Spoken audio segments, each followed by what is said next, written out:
welcome back to the channel. Today we're working on a turbo out of a 6-liter diesel. This one's out of a 2003, but they're the same from 2003 to 2007. We're going to take the turbo and we're going to split it in half, and we're going to clean the eccentric ring for the variable vanes. What the variable vanes do in the turbo is change the optimum torque range of the turbo, or the performance of the turbo, based on RPM. So if it's functioning properly without a chip in your 6-liter diesel at red line, in park, warmed up, you should be able to hit 4,000 RPM. If it's going above 4,000 RPM, then either you're chipped or your turbo's jammed too far one way, causing it to over rev. And same thing on the underside, if it won't power down and have the RPM range at the bottom end. So you can have that variable vane stuck somewhere in the middle, but you lose power on either the top end or the bottom end. So I'm going to show you guys how to split that turbo in half, get that ring cleaned up. And yeah, let's get going. All right, we've removed the turbo, got it here on the bench. Some tools we're going to need an 8mm socket for here. We're going to need either 7/16 or 11mm socket, deep socket for this clamp here. Sometimes if you have a new 7/16 and the hole is fresh, it'll actually thread onto here and be difficult to get off. So a worn out 7/16 works the best. You're also going to need a 12.8mm to remove the actuator here. And we're going to go ahead and first thing we're going to do is pop the shield off, 3 8mm there. These can break, but they're pretty tough.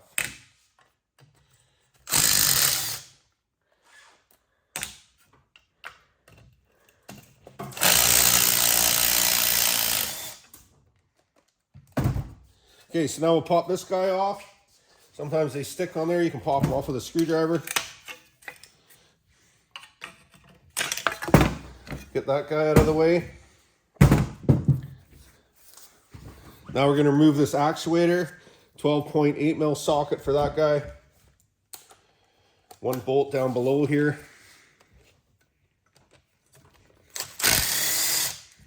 The bracket comes off. Slip a screwdriver in there, pull that back, set that out of the way. So now we're going to undo the ring here.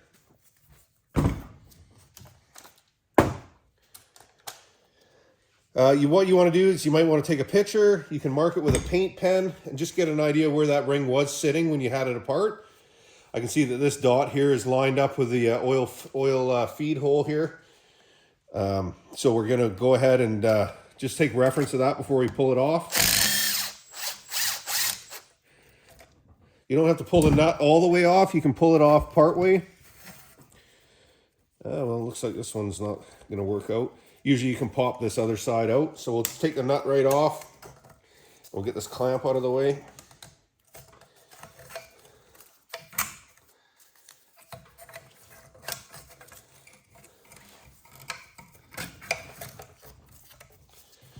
All right, so now we're going to split the two halves right here.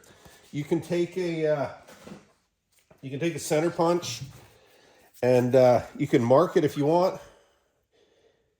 So I'm going to put a mark there, and just a small mark right here. And that's going to be my reference for indexing the turbo when we go back together. It kind of only goes in one way, but sometimes it's handy to have a visual. So we're gonna tap on these ears right here to split it. Some penetrating fluid wouldn't hurt in this situation. They usually rust together. You can bang them off here.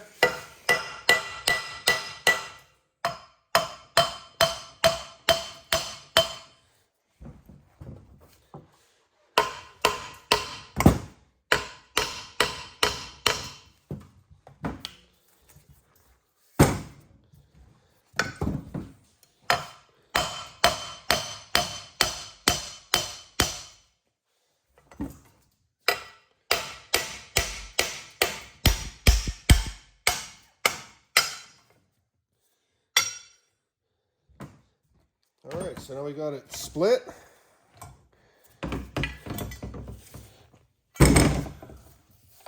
And that's what we're dealing with. So these are the variable vanes. This is your eccentric ring right here, which is actually jammed right on this guy. So it's jammed on the inner portion of it and probably down below. So you get a pop a screwdriver under there and work it off all the way around.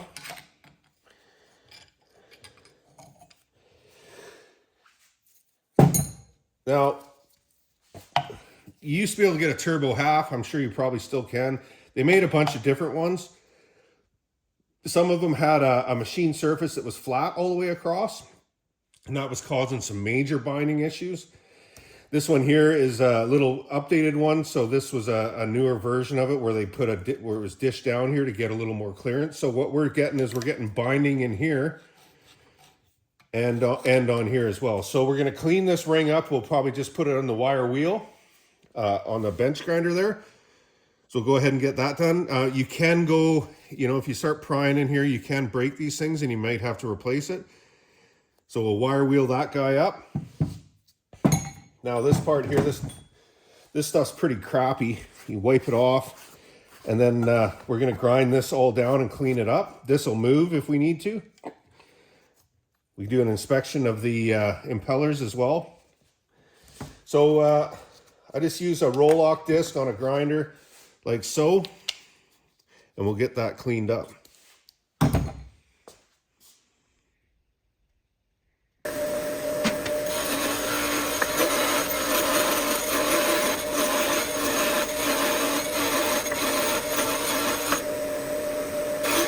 Both sides.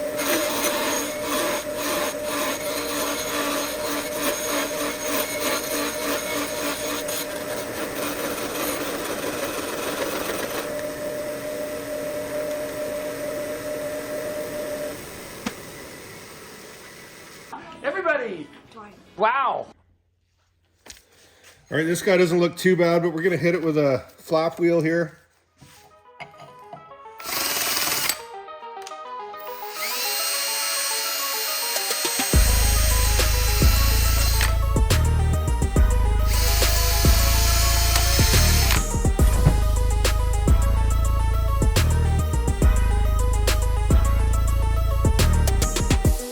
There you go.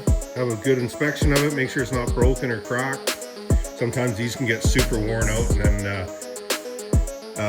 then you need to replace the ring. But this one looks not too bad, so that's ready to go back in. So we'll set that aside for now. So now we'll work on this guy here. Make sure you got some good ventilation happening. Grab an airline. We're going to clean this side up. I don't have anything too aggressive for sandpaper.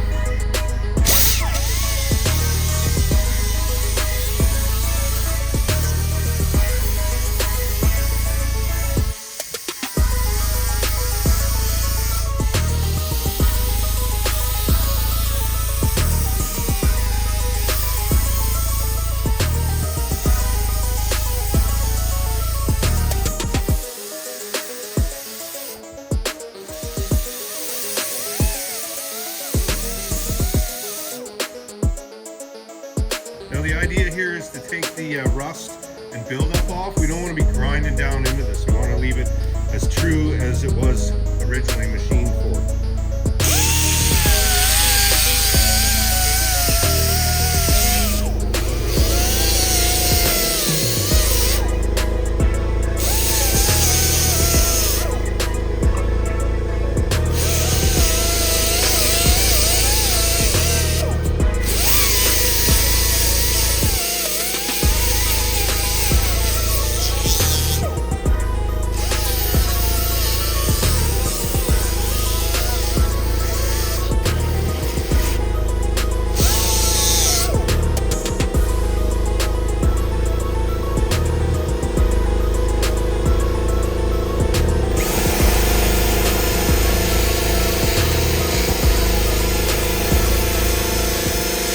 So as we're cleaning, we're trying to get right in this inside groove. It's important to spend some time on this inner portion. This is where it hangs up the most.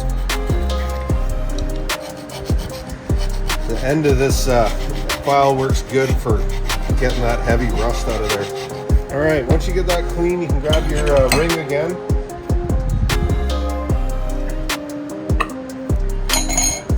set it back on. And it should be super free like that. We don't want to over grind any of this so it's flopping back and forth or anything, but you want it nice and free. Okay, for this portion we're going to use a roll lock disc again, but we're going to take our side cutters and we're going to trim it back to this plastic edge. Like that.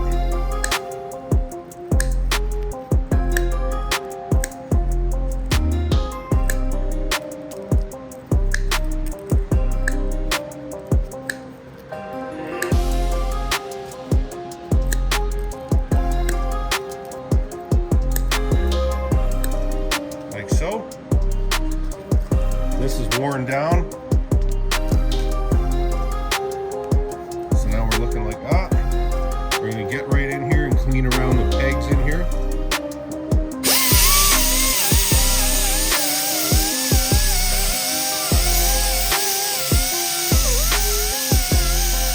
And then you can get on the back side of the pegs as well.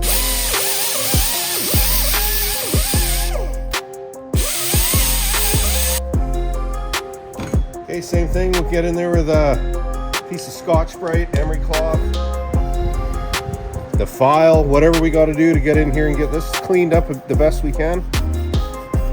Just like so. We're looking to get rid of any burrs that are down in there. Use a screwdriver as a scraper. Okay, that's looking pretty good. These guys here, we can lay a piece of sandpaper flat on the bench and just give them a little clean up there. And then also on this part here, we could wire wheel them. All right, we've wire wheeled both sides of these surfaces here. We're gonna put them back in on the pegs. They just sit like on the inboard side of each other with the tangs up. You want to make sure they're nice and free when you put them on there. If you find any binding or anything, then go back and double check your work.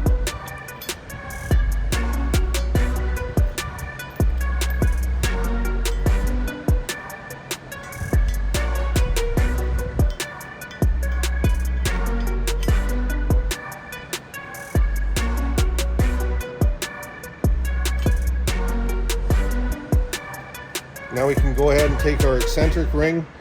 It'll only go on one way. We'll get these guys lined up. We'll just go around and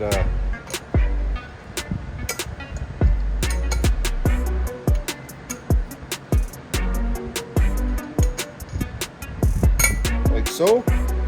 And we can see how this is nice and free in there. This is how the variable vanes open and close with that the oil pressure through this actuator will drive that peg on the other half of the turbo into this hole and cause this to open or close, building or dumping your boost. So now we want to put the two halves back together. Now in order to do that, we've got this peg here, which is going to go up here to that peg, like this. So we want to find out where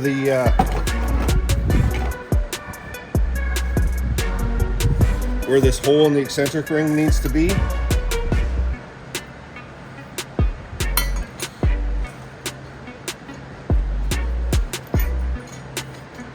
We'll line that guy up.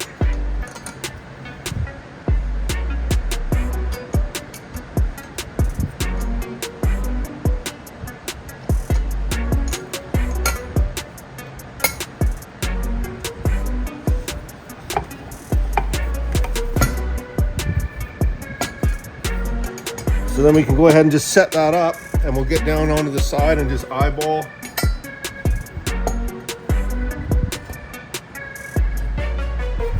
And we can move the actuator rod into place.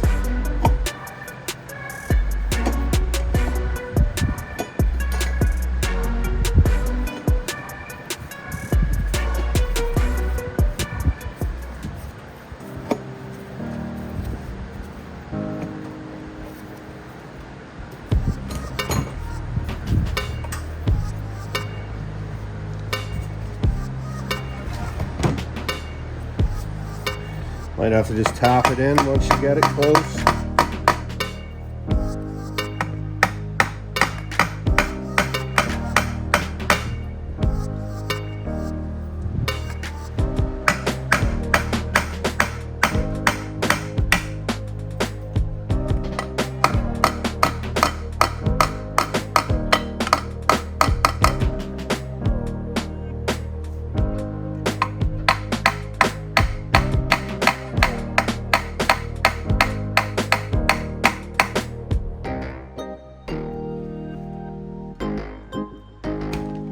Alright, so now we got it back together.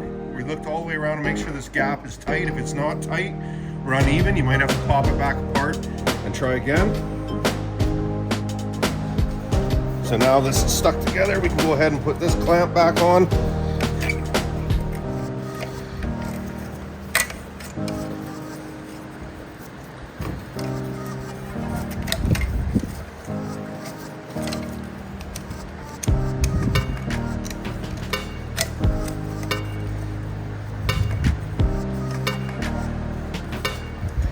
And we're lining up the index marks on that clamp again.